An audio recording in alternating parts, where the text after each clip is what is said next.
Greetings and welcome to another installment from the Patchwork Productionz Learn to Crochet for Beginners series. In this video, you will learn about changing colors. For those of you who are new to my channel, my name is Stitch, and Patchwork Productionz is all about learning and doing crochet. So make sure you subscribe so you never miss another installment. Without further ado, let's get started. So in this video, we're going to need some yarn in two different colors. Here I have a red heart soft yarn. What color is this? Tangerine it says. And I don't remember what this one is. I think it's a red heart one as well, but they're just some medium worsted weight yarn, weight 4, and as I always like to use, I'll be using a US J10 or 5.75 millimeter hook, and we're going to be learning about color changes. In our previous tutorial videos, we've seen how to join yarns, so cut your yarn one place and then put it back another place. And color changing is, you could say, a slightly more advanced version of joining yarn. There are a few different techniques that we're going to cover. So we already know how to join yarn with like a slip knot or a slip stitch, etc. And we can use all of those to change colors, but I won't show you those first because you already know them and may have already figured that out. But instead, I will show you a few other techniques that you can use to change colors. So I will be demonstrating all of this with single crochets and in the row, but most of these can be applied to the round as well, if not all. So let's begin. Here I've made 2 rows of single crochets, 10 stitches in each row, and this is just the little base work that I'm going to be working with. And the way I'm going to be showing you this, I'll just make one long strip of color changes, and the idea is that this strip will have orange as a border and then a blue middle piece. So I'm going to show you how you can do that. First thing that I'll show you is a way that you can add your second color into your work so that you can work with it. So for right now, I'm going to have three stitches on the edges here as orange, and then 4 in the middle as blue. And what I could just do is single crochet to this point and then add my yarn, and I'm actually gonna just do a quick demonstration so you can see. I could make my 3, and then when I get to this point right here, this is my 3rd stitch. Before I complete it, I can add my second color. So I'll kind of just I could do it as a loop, where I take the loop and pull it through, pull on the orange yarn so that that loop tightens there, and then it's a bit hectic here, but I could now proceed and move on because that loop acted as my next stitch, and so now I just have this free strand here. Another way I could have done that exact thing is if I made a slip knot here, so that when I get to this piece in my work, I just attach the slip knot onto my hook from the back and pull that through and make my new sets of colors. So it's not the best way to do it, this method. The loop one that I did before was a little better, but those are some basic ways that you can join the colors. Now, a principle that you can see here that will be followed all throughout the rest of this video is that when you change colors, you always have to do your last loop of the last stitch of the previous color with the new color. So let me say that a little bit more clearly. Basically, before I finish this single crochet here, the last loop that I would normally make needs to be my new color, so that when I pull that through, it will be the next color stitch that I make, because that's the loop that's going to continue. So I can't finish this and then decide to join my new color, because what that will do is make a very interesting stitch that will look something like this, where the loop will be one color and the post, if you would be the other color. So that would make for an interesting stitch. So this loop has to be the same color as the rest of it as well. So that means that the last loop that I have to draw through for the previous stitch and color needs to be the new color, so that when it's made into the next one, it's all one color.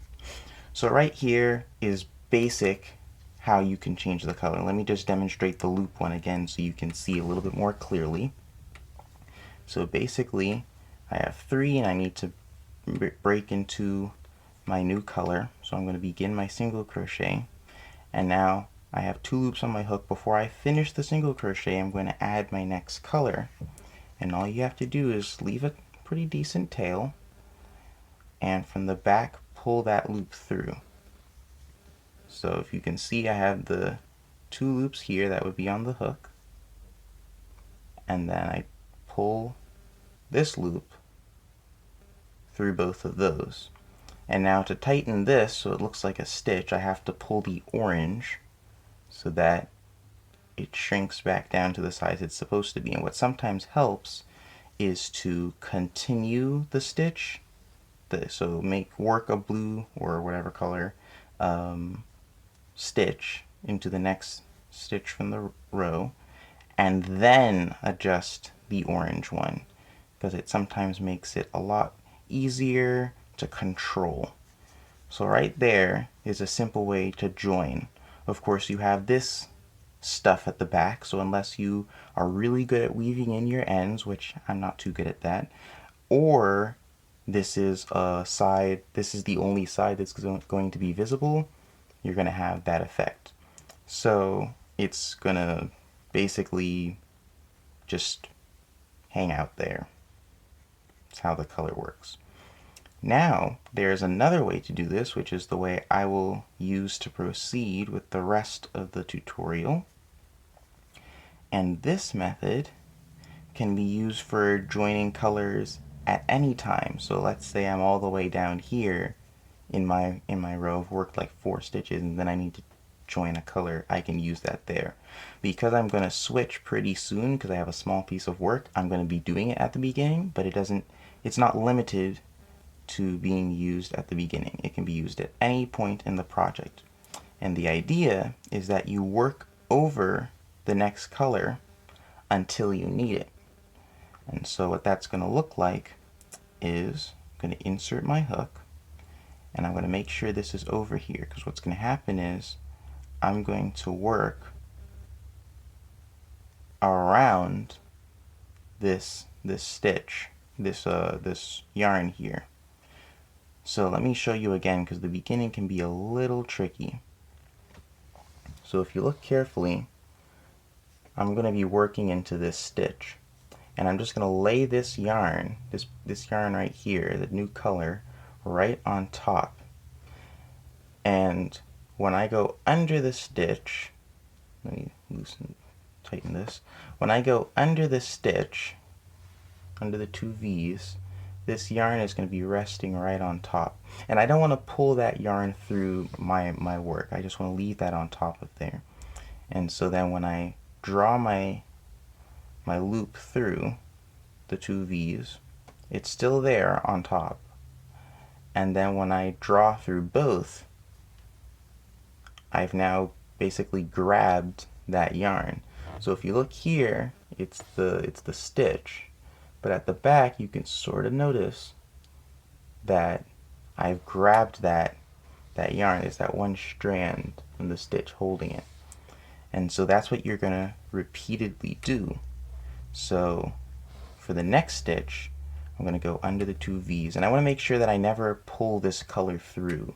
I only want it to rest on top so that when I finish the stitch, I've grabbed it with the stitch.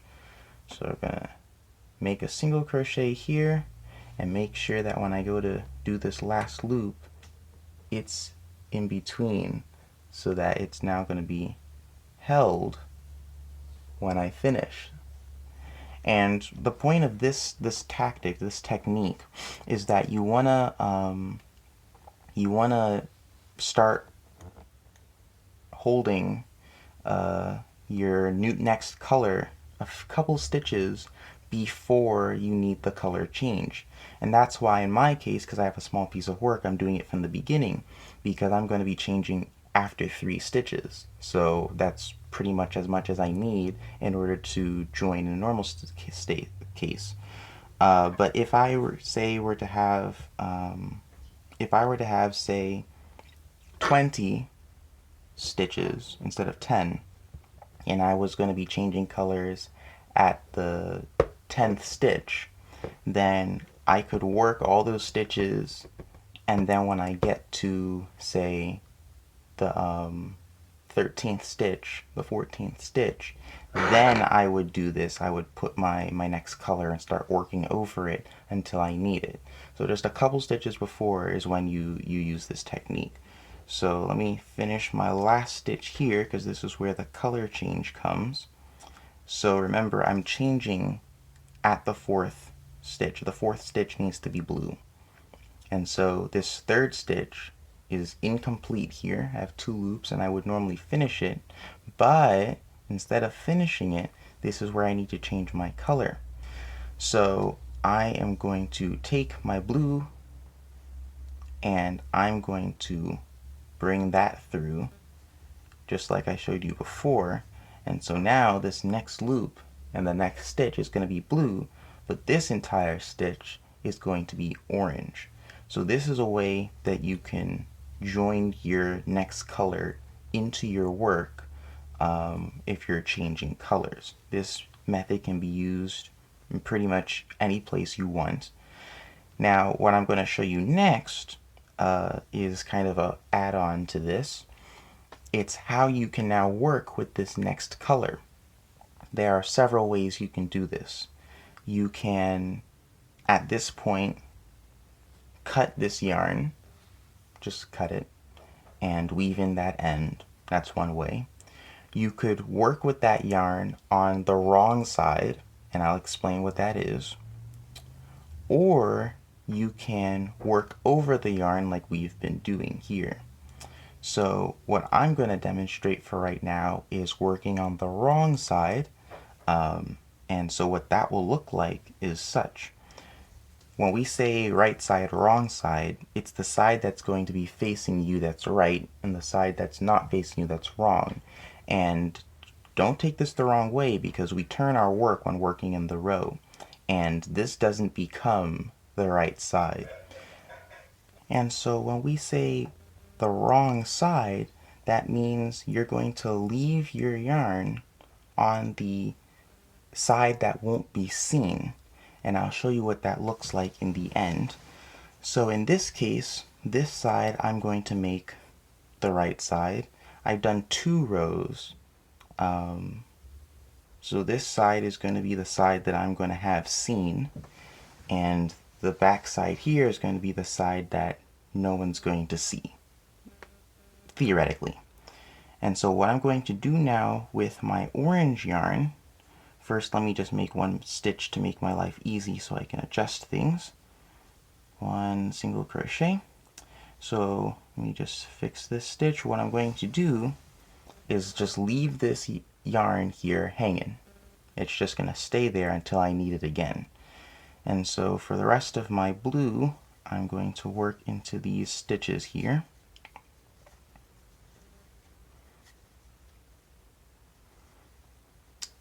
And this is where I'm going to change again, because it's the last 3 that need to be orange in my little project here.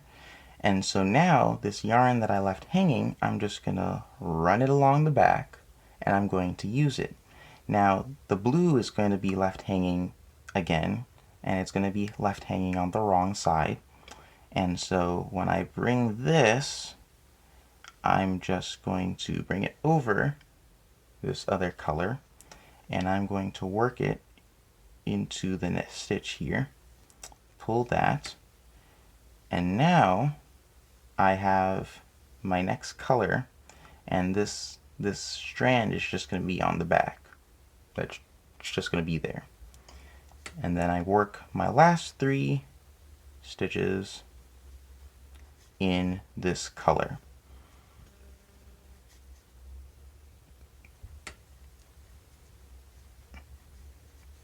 And so now on the wrong side of my work, we have this strand that's just there, and then this piece that's hanging.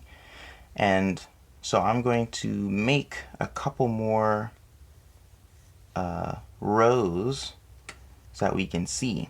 Now as I turn my work, the side that is now facing me is the wrong side.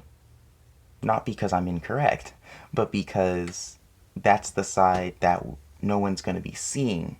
So this is the right side, this is the wrong side. And so I'm going to work my stitches until the point that I need my blue yarn again, which is going to be right here. Just before I complete the 3rd stitch here, I'm going to now take this yarn that's just been hanging, and I'm going to use it again. Now here's the catch. I must leave my yarn on the wrong side. And because I'm working on the wrong side, I can't leave this yarn hanging at the back. I need this yarn to be at the front. So whenever you're working on the right side and you need to change colors, your yarn goes to the back. But when you're working on the wrong side and your color needs to be on the wrong side, your color is going to come to the front. And so that's what we will do. We're going to bring this to the front, and we're going to get our next color. Let's do it like this so that I can grab that in the process. And we're going to pull this color through. And let's fix this stitch right here. And there we have it. Now this is hanging on the wrong side. Let me make a stitch with the blue, and now we can see what's going on here. So now on the wrong side of my work, I left this towards the left, you could say, so that when I worked the blue stitch, it would be held underneath the loose piece of blue that I had to make this loop with. So if you see here, I'm just going to undo the stitch. This loop is connected to this loose piece that was here. And so my orange yarn is coming through there, and I did it that way so that it would hold it.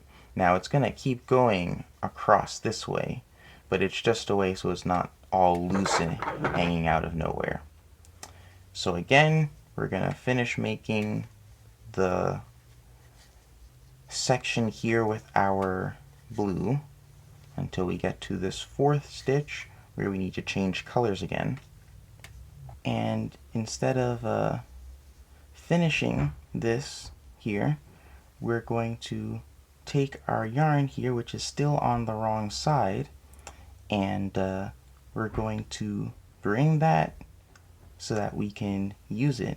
And again, this yarn, the end of our blue, needs to come over because we don't want to leave that on the right side, which would be the wrong side.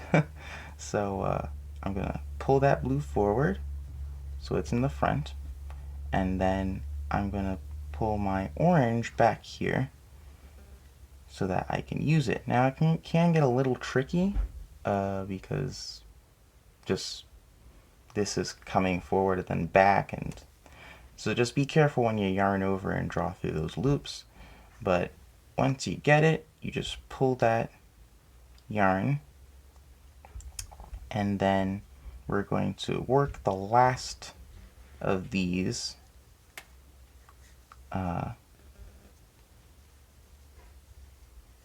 orange ones here. And now we finished this row, and once again our leftover yarn is left on the wrong side, and then we're gonna, in this case, chain one and turn our work, and now we're on the right side. And as you can see, the front, or the right side, looks nice, looks pretty good. But the back, or the wrong side, has all these lines and stuff. So this style is better for if you are doing a project where you only need to see one side. Then in this case, you would only need to see this side, and who cares about that? So this is one technique. Also, with this technique, let me say that it is advised that if you're going to be carrying your yarn, so if you're going to be keeping that yarn, instead of like cutting it or something, for more than 3 or so stitches, which in my case, because my project is so small, I don't have that problem. But what you would do if you were doing it over a longer space is you'd want to catch your yarn ever so often. And when I say catch, it's like what we did down here to join the color into the row, how we made a stitch over it. That's the same idea that you would do. So let me see if I can maybe demonstrate here what that would look like. And of course, this is only if you're doing it over a large space, because mine is so short, it's not necessary. But I'll show you here. Pull that through, bring up this yarn here, and pull that through. And now you can see we're on the right side, so this yarn is going to be to the back, because we don't want all these lines over here. We want them all back here. So let me make a stitch, and let us say here that I have more stitches. So what I'm going to do to catch my yarn is just hold this here on the top and make my single crochet. You can see that. Make my single crochet over the yarn. So we did a catch, and then I can go without catching for a while. And then, ooh, I need to catch it again, and so I go for a catch. Of course, in this case, the catch would be not necessary because this is where I'm changing the color. So, but that's the idea. Basically, if you're going over a very long space and you need to carry that yarn, you would catch it like every other stitch, every other 2 stitches or something like that, just so that you don't have some large dangling yarn around the place.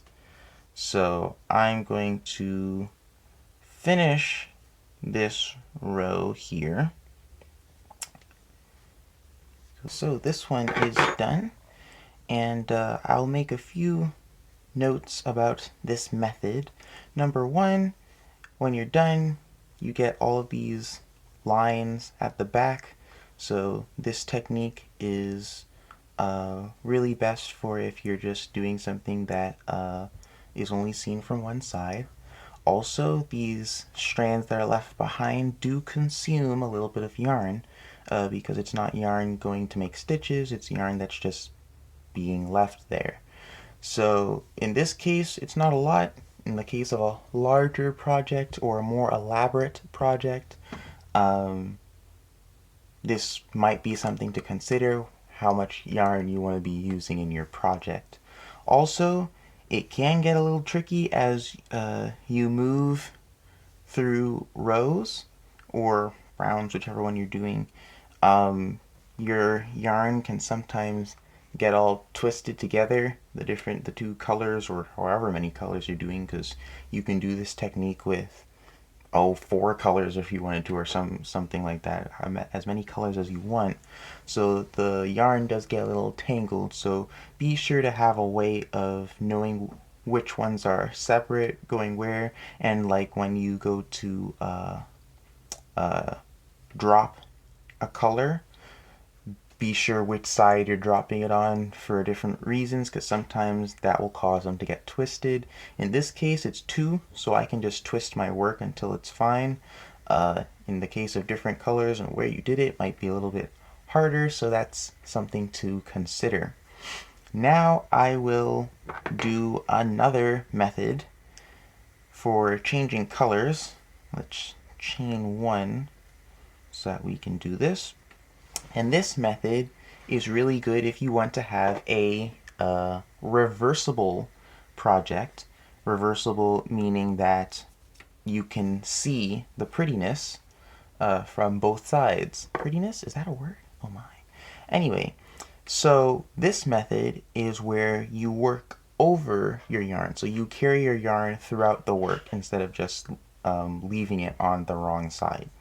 So let me work to my blue, because my blue is still down here, so I'll have one more row and I can stick that up there, and then we can do this the fun way.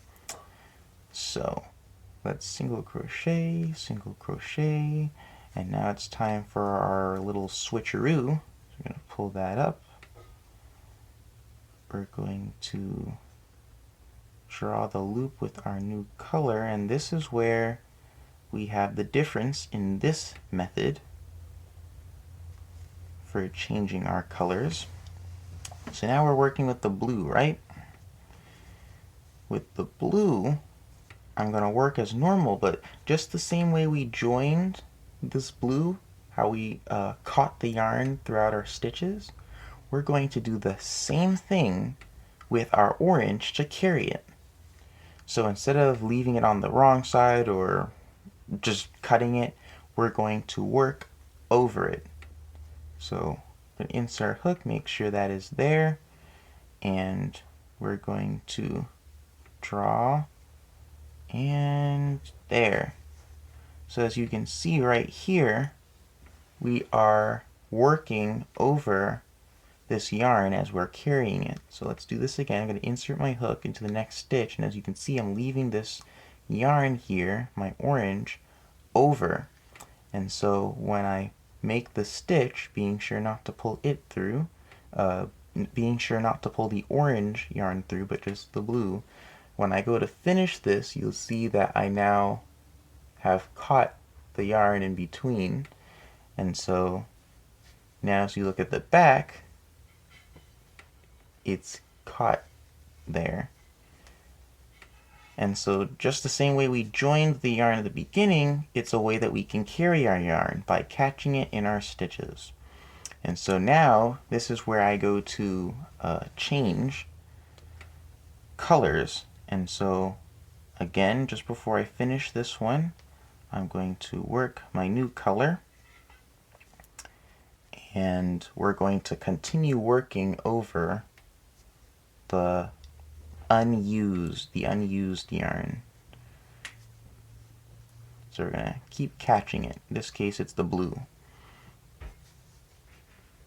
And last stitch, which looks like it's trying to be a pain. Ugh. This may take a while. There we go. Took a little struggling, but I got it. And so now you can see at the back here that the unused yarn was caught. And you can sort of see it. It's not too bad if I kind of try to force it to not look as bad. You can see how it looks.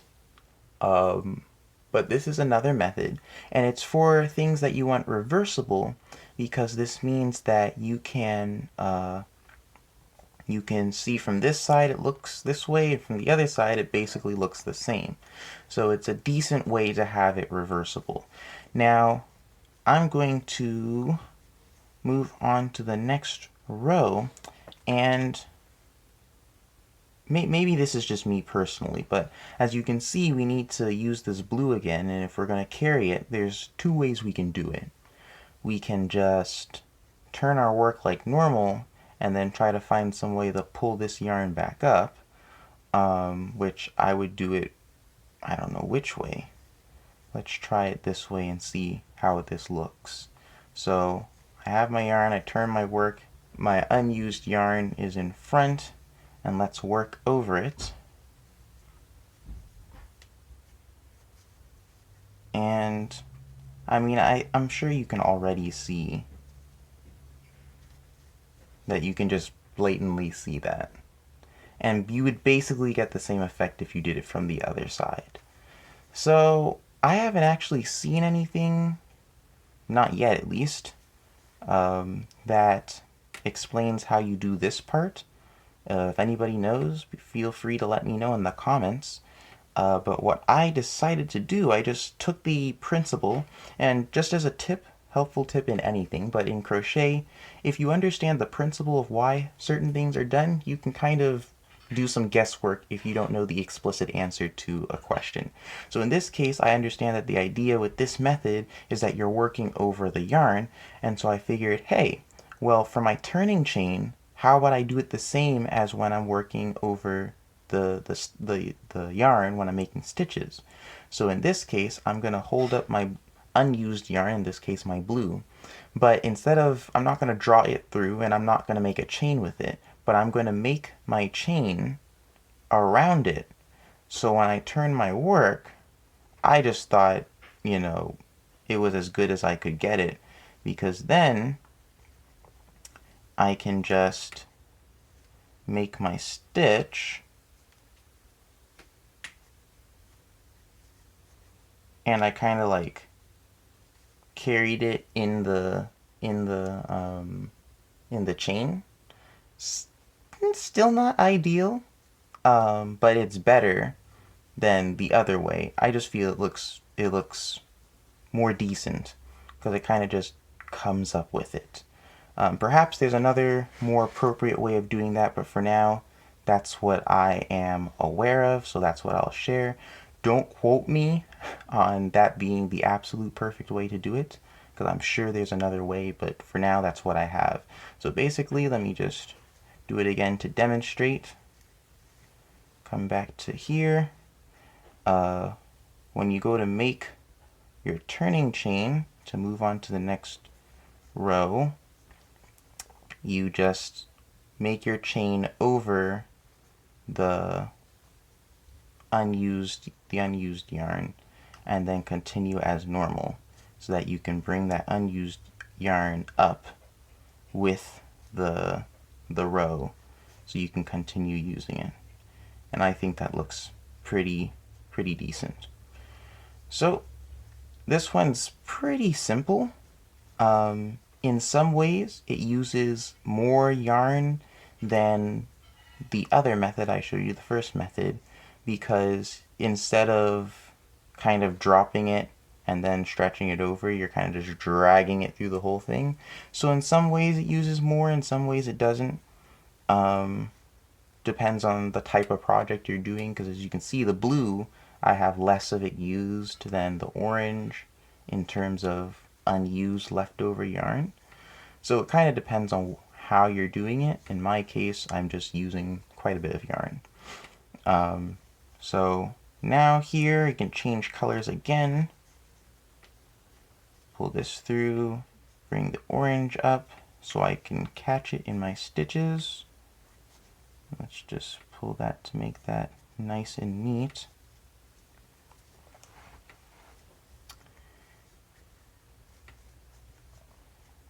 So I'm going to finish this row so that we can see kind of the effect that it leaves when you're done. Okay, so I actually went ahead and finished another row as well as the one I said I was going to finish, just so that you would see a little better what it looks like with this different stitching style for changing colors. As you can see, it's not absolutely perfect. And depending on the colors you have, the contrast might be different. But it does a decent job at what it's supposed to do for changing colors in a more seamless way, if you would. Now, this method is a little tricky as far as the yarn twisting, because as you can see I have a lot of twisting here with the way I was switching and doing the turning of the rows and whatnot. So be careful, pay attention. I didn't care too much because it was small and didn't have a lot, but it can get tricky when your yarn is all twisted and you have no idea which way is supposed to be the right way for your yarn to be. So keep that in mind. Also, the edges, again, this is the best I can do for now, but the edges usually wouldn't be too bad because depending on the type of project you'd be using this for, you could put a border, and I mean something as simple as a couple slip stitches in my opinion would be well enough. But even if you did a more elaborate border, that would be covered up and it wouldn't be too much of an issue.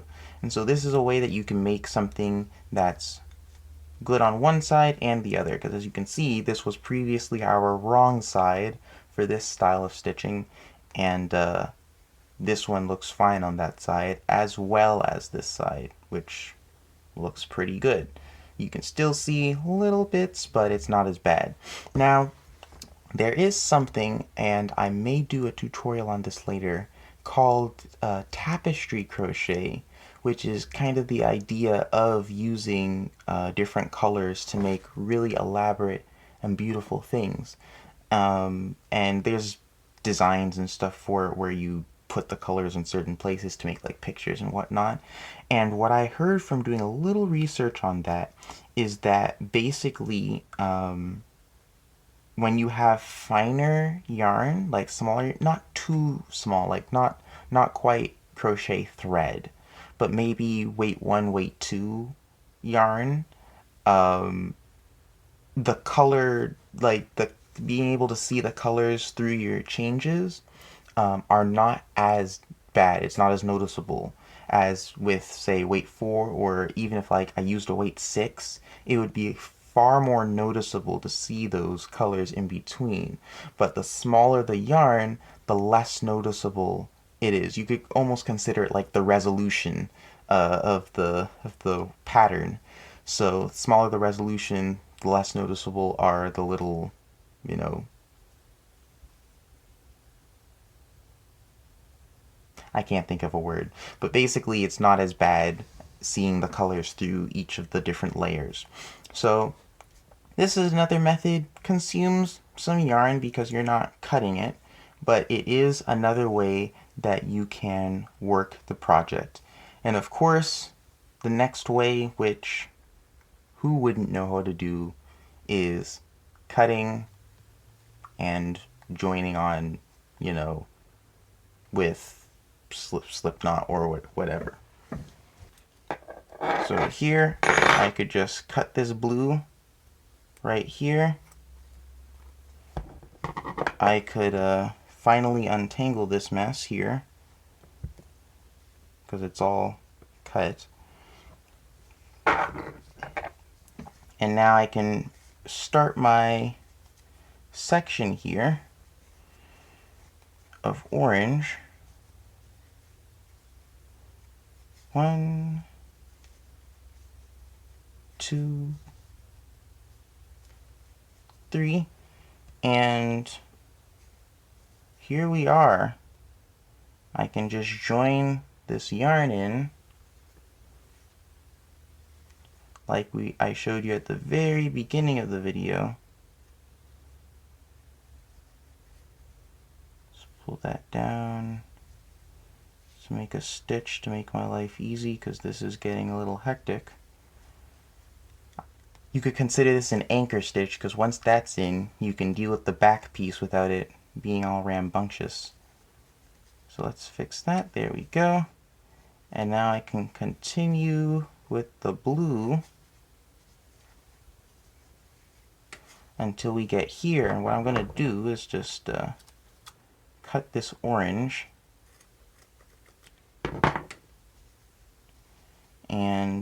and do this again, where I'm going to take a nice loop here and draw it through. Let's make a stitch, and now let's start adjusting stuff here. Pull that, make it look reasonable, and finish the last 2 stitches in this row. And there. I'm not going to do this too many times because you probably get the idea. We've done joining like that in previous videos. But as you can see, I just have these loose yarns at the back, and I'll just cut this so we get the idea of what it would be if it were a finished product. We have these loose yarns in the back, and what you would do then is just weave them in. And the idea behind this method, which one of the basics, is just that it's reversible, just like the previous method I showed you, where we caught our yarn as we worked over it, as we carried it through. And by cutting and weaving, you don't see these ends, you don't see a big bulge of anything, and so you could have whatever the design is on this side and on this side. It also consumes less yarn because you're cutting the yarn instead. Well, in some ways it consumes less, but in some ways it could consume more because of how much you cut. If I were doing these colors for a longer distance, it would be less. But because my project is smaller, me cutting and weaving in all the time, you could almost say I double the length of yarn that I'm going to be using, because this yarn, I can't cut a little tiny piece and weave it in. It's not going to weave in. So I have to cut a decent sized piece. This piece is a little long. I just cut it wherever it was. But still, in some cases you may use more, in some cases you may use less. Or I should say, in a few cases you'll use more, but in most cases you'll use less yarn with this method because you're cutting it and not carrying it through the work. And then once you weave it in and it's hidden, you can have the beautiful design on both sides.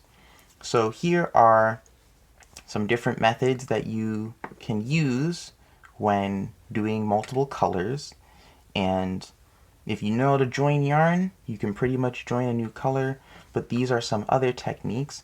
And I actually like the idea of carrying that yarn before you change it. So like if I wanted to change to some color mid-row, I just carry it about 3 stitches before and then start working with it. I like that a lot. That's pretty good. So what I could have done just now is I could have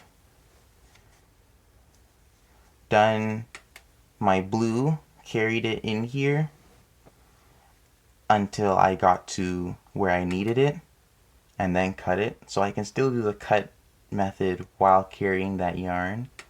So I mean, just some ideas for you.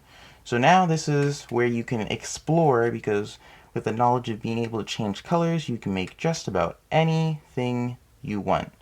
So just as a quick review, as well as being able to join with slip stitches and slip knots, you can also join another colored yarn into your work by working over it, by catching it as you make a stitch. So like this, you just make your stitch and you have caught it in there, and you just keep doing that for about 3 stitches before the time that you need to change the color, and there you have your color ready to be switched.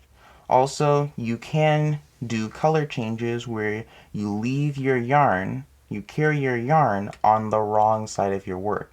This means if you have a project where you're going to see only one side of it, that side that you see is the right side, and the side that you don't see is the wrong side. And so whenever you change a color, in this case I would be changing to my blue, my orange would be dropped on the wrong side, because this is the side that's not going to be seen, and I would continue working with my blue. And that also means that when I start working on my right side and I'm going back this row, that whenever I switch colors, I'd be dropping it to the back because that is my wrong side. And so the yarn always has to get dropped on the wrong side of the work so that the right side stays pretty and doesn't have these loose threads. This method also consumes a little bit of yarn because you're keeping that yarn instead of cutting it. The other method, which also consumes yarn, but you don't have to keep dropping your yarn, is carrying it by catching the stitch in your work. The same way that we joined this color in here is what you would constantly do. So now that I'd be working with blue, I would just work the blue over the orange so that it would stay, but it would be mostly concealed. And this is the effect that you get. You can kind of see the yarn through there, but it's not too bad. You can distinguish that this is supposed to be a blue section and the outside here is an orange section. And then the last method I showed, which pretty easy to know, is how you've always done it. You can just cut your work, weave in the ends. And so that is how we can join the yarn and change the colors. A fairly lengthy tutorial. I know it's a bit to digest, but you can do some practice with two colors. I just had two bundles of yarn, made something simple, which actually kind of looks nice. So you can think of so many different ideas, and I'll probably cover this in a later video.